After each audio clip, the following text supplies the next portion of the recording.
Halo semua, salam sejahtera Malaysia. Selamat datang ke channel Fels Lifestyle. Sampai raja keluar titah, nak dakwah bila lagi. Satu tulisan daripada Syabuddin Husin ataupun syabuddin.com bertarikh 19 Oktober 2024. Tengku Mahkota Pahang, Tengku Hassanal Ibrahim Alam Shah, sekali lagi menggesa keadilan ditegakkan untuk alias Awang, pekerja pembinaan yang didakwa diserang oleh kerabat diraja negeri itu. Dia alias Rakyat Beta beri keadilan kepadanya sekarang, katanya di Instagram semalam, diikuti dengan beberapa hantaran lagi yang juga berkaitan dengan soal keadilan. Tengku Hassanal mengulas laporan Malaysia Kini pada 17 Oktober lalu berkenaan kekecewaan alias apabila belum ada tindakan daripada pihak berkuasa walaupun kes itu mengundang perhatian ramai. Saya berharap ada pembelaan buat saya. Setakat ini semuanya diam, katanya kepada Malaysia Kini.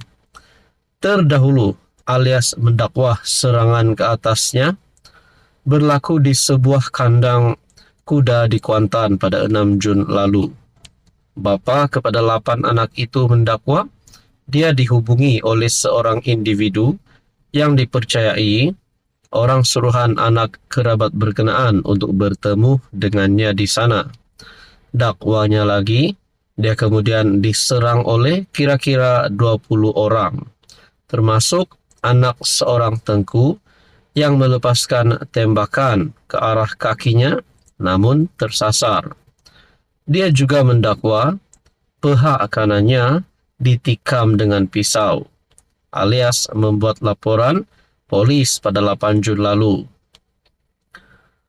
Tengku Hassanal telah membangkitkan kes ini sebelum ini dengan menggesa polis mengambil tindakan tegas terhadap kerabat diraja yang didakwa terlibat. Tiada sesiapa pun yang lebih tinggi dari undang-undang, termasuk kerabat diraja titahnya. Tuan-tuan dan puan yang amat dihormati, perkongsian daripada Syabuddin Husin melalui sumber Malaysia Kini bertarikh 19 Oktober 2024. Sampai raja keluar titah, nak dakwah bila lagi. Tiada sesiapa pun yang lebih tinggi dari undang-undang, termasuk kerabat diraja titahnya. Bagi saya, titah Tengku Hassanal pasti satu perkara yang mengejutkan kepimpinan politik seluruh Malaysia, dan terutamanya di dalam berita ini keadilan perlu ditegakkan. Tuan-tuan dan puan, apa komen anda? Halo semua, salam sejahtera Malaysia. Selamat datang ke channel Fels Lifestyle. Terima kasih kerana terus setia dan bersama di dalam channel ini. Saudara-saudara, tuan-tuan dan puan-puan, ramai yang memuji Belanjawan 2025 yang dibentangkan oleh Anwar Ibrahim. Belanjawan 2025 dikatakan adalah belanjawan yang terbaik pernah ada selain yang pernah dibentangkan ataupun yang pernah disampaikan oleh Perdana Menteri sebelum ini.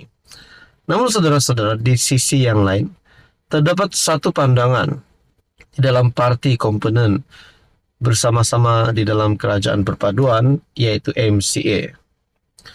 Takrifan T15 sedia ada tidak adil. Menurut MCA, dikongsikan melalui tulisan daripada Syabuddin Husin bertarikh 22 Oktober. Saudara-saudara, menjadi persoalannya, adakah Belanjawan 2025 ini hanya dipandang baik oleh beberapa kepimpinan kerajaan di dalam PHBN, ataupun sebenarnya terdapat beberapa lagi yang tidak setuju dengan Belanjawan 2025 ini? Kerajaan diminta memperhalusi klasifikasi kelompok 15% teratas rakyat berpendapatan tinggi atau lebih dikenali T15 yang akan dikecualikan daripada beberapa subsidi kerajaan tahun depan.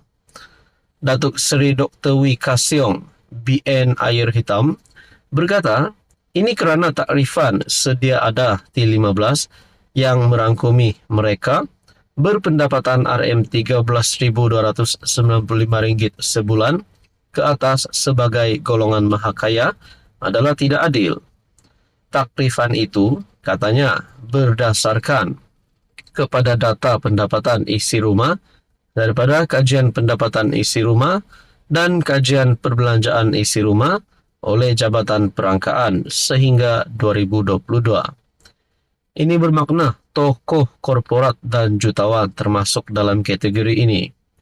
Begitu juga pasangan suami isteri yang kedua-duanya adalah guru grade DG48 atau penjawat awam grade M48. Adakah ini adil? Katanya ketika sesi perbahasan Rang Undang-Undang Perbekalan 2025 di Dewan Rakyat. Berdasarkan rekod gaji bulanan bagi pegawai perkhidmatan pendidikan grade DG48 adalah minimum RM5.125 dan maksimum RM11.640 dengan kadar kenaikan tahunan RM250. Untuk perkhidmatan tadbir dan diplomatik, gaji bulanan kaki tangan grade M48 pula minimum RM5.206 dan maksimum RM11.764 dengan kenaikan tahunan RM270.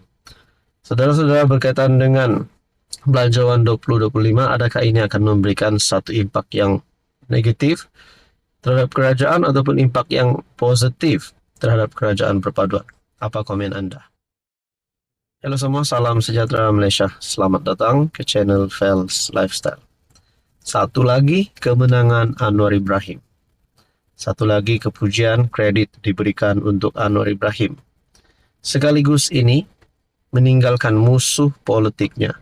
Meninggalkan semua yang cuba untuk tumbangkan Anwar, yang cuba untuk menjatuhkan Anwar, menggulingkan Anwar. Kalau nak cakap Mahathir, Muhyiddin, Hadi Awang dan sesiapa saja yang cuba untuk tumbangkan Anwar, ini adalah satu berita yang buruk untuk mereka. Adakah dengan ini sekaligus mereka tak ada harapan bagi musuh Anwar yang cuba untuk menggulingkan Anwar, yang cuba untuk menjadi pemerintah, menjadi Perdana Menteri? Mungkin tak ada harapan langsung. Kerana itu adalah harapan penyokong-penyokong kerajaan perpaduan, penyokong Anwar Ibrahim. Satu tulisan daripada Harapan Daily bertarikh 22 Oktober 2024.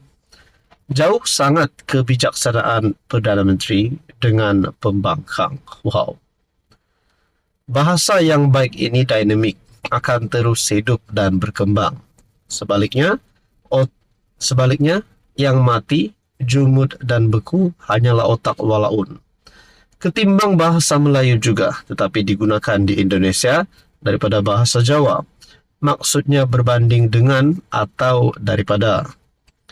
Kalaupun tiada dalam kamus BM waktu ini, tidak bermaksud kita tidak boleh kembangkan dan masukkan.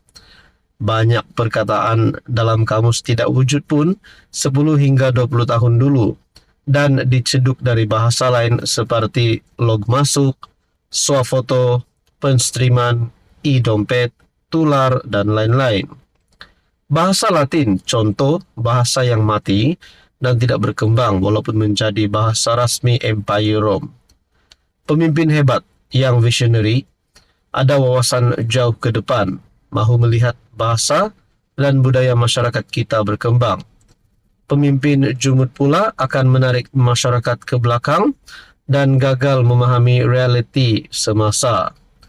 Jika kita belajar banyak kosakata baru dalam ucapan PMX, kita juga belajar banyak perkataan tradisional dari ucapan Haji Hadi seperti kerangga, ikan seluang, kera dan tupai, dajal, itik, tempang dan lain-lain. Kalau dengar ucapan PMX dalam bahasa Inggeris, ramai yang kena buka semula kamus walhal hari-hari bertutur. Kita pilihlah nak ikut sama ada siapa, sama ada pilih untuk jadi lebih cerdik atau lebih dungu. Orang yang kaya kosakata biasanya karena banyak membaca. Jadi mereka tidaklah perlu menegakkan hujah atau menyampaikan message dengan bahasa ketat, mencaci, mencarut, melabel, dan lain-lain. Bagi saya ini satu kemenangan baru Anwar Ibrahim, pasti meninggalkan musuh politiknya. Apa komen Anda?